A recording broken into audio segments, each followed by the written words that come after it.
Congress party ಅಧಿಕಾರವನ್ನು ಸರ್ಕಾರವನ್ನು ಕಾಂಗ್ರೆಸ್ ಪಾರ್ಟಿಯ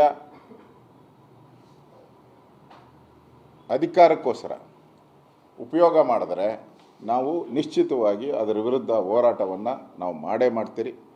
ನಾನು ನಮ್ಮ ರಾಜ್ಯದ ಅಧ್ಯಕ್ಷರ ಜೊತೆ ನಮ್ಮೆಲ್ಲ ಮುಖಂಡರ ಜೊತೆ ಮಾತಾಡಿ ನಾವು ಕೂಡ ಹೋರಾಟವನ್ನು ರೂಪರೇಖೆಗಳನ್ನು ಮಾಡ್ತೀರಿ. ಇದರಲ್ಲಿ ಯಾವುದೇ ರೀತಿ ಅಕ್ರಮಗಳ ನಡೆದಿರೋ ಅಂಥ ದಾಖಲೆ ಇದುವರೆಗೂ ಕಾಂಗ್ರೆಸ್ ಅವರು ಬಿಡುಗಡೆ ಮಾಡಿಲ್ಲ. ಯಾಕಂದರೆ ಈಗ ನರೇಂದ್ರ ಮೋದಿಯವರು ಈ ದೇಶದ ಪ್ರಧಾನಿಯಾಗಿ ಪಾರ್ಲಿಮೆಂಟ್ ಮೆಂಬರ್ ಆಗಿ ಆಯ್ಕೆಯಾಗಿದ್ದಾರೆ. ಇದುವರೆಗೂ ಅವ್ರದ್ದು ಯಾವುದೇ ರೀತಿ ಅಕ್ರಮ ಅಂತೇಳಿ ಎಲ್ಲೂ ಆಗಿಲ್ಲ. ಇವರು ಪಾರ್ಟಿನೇ ಅಕ್ರಮ. ಇಂದಿರಾ ಗಾಂಧಿ ಚುನಾವಣೆ ಗೆದ್ದಿರೋದೇ ಅಕ್ರಮ ಅಂತೇಳಿ 6 ವರ್ಷ ಡಿಬಾರ್ ಮಾಡಿದಂಥ ಪಾರ್ಟಿ ಇದು.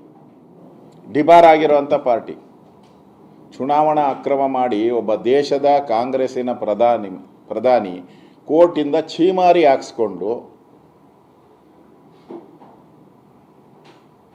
ಪ್ರಧಾನಮಂತ್ರಿಗೆ ನಾಲಾಯಕ್ ಅಂತೇಳಿ ಕೋರ್ಟ್ ಆದೇಶ ಮಾಡಿದ ಮೇಲೂ ಕೂಡ ಇವರು ಚುನಾವಣಾ ಅಕ್ರಮದ ಬಗ್ಗೆ ಮಾತಾಡೋಕ್ಕೆ ಏನು ನೈತಿಕತೆ ಇದೆ ಇವರಿಗೆ? ಪ್ರಧಾನಿ ನರೇಂದ್ರ ಮೋದಿಗೆ ಆ ಥರ ಏನಾನ ಆಗಿದೆಯಾ ಹೇಳಿ? ಈ ದೇಶದ ಮೇಲೆ ಎಮರ್ಜೆನ್ಸಿ ತಂದು ಪ್ರಜಾಪ್ರಭುತ್ವವನ್ನು ಹಾಳು ಮಾಡಿದವರು, ಚುನಾವಣಾ ಅಕ್ರಮವನ್ನು ಮಾಡಿ ಕೋರ್ಟಿಂದ ಛೀಮಾರಿ ಹಾಕ್ಸ್ಕೊಂಡವರು. ನಿಮಗೆ ಯಾವ ನೈತಿಕ ಅಧಿಕಾರ ಇದೆ ಇಲ್ಲಿ ಬಂದು ಪ್ರತಿಭಟನೆ ಮಾಡುವಂಥ ನೈತಿಕ ಅಧಿಕಾರ ಏನಿದೆ ನಿಮಗೆ? ಅದಕ್ಕೆ ಹೇಳೋದು ರಾಹುಲ್ ಗಾಂಧಿಯವರಿಗೆ ಮೊದಲಿಂದ ಹೇಳ್ತಾರೆ ಬುದ್ಧಿ ಕಡಿಮೆ ಅಂತ. ಸ್ವಲ್ಪ ಬುದ್ಧಿ ಇರೋರನ್ನಾದರೂ ಜೊತೆಯಲ್ಲಿ ಇಟ್ಕೊಂಡ್ರೆ ಸರಿಯಾಗಿ ಅವರು ಕೂಡ ಮಾರ್ಗದರ್ಶನ ಮಾಡ್ತಾರೆ. ಇದೆಲ್ಲ ನಾಟಕ ಮಾಡ್ತಾ ಇರೋದು ಬಿಹಾರದ ಚುನಾವಣೆಯಲ್ಲಿ ಏನಾದರೂ ಮಾಡಿ ಗೆಲ್ಲಬೇಕು ಅಂಥೇಳಿ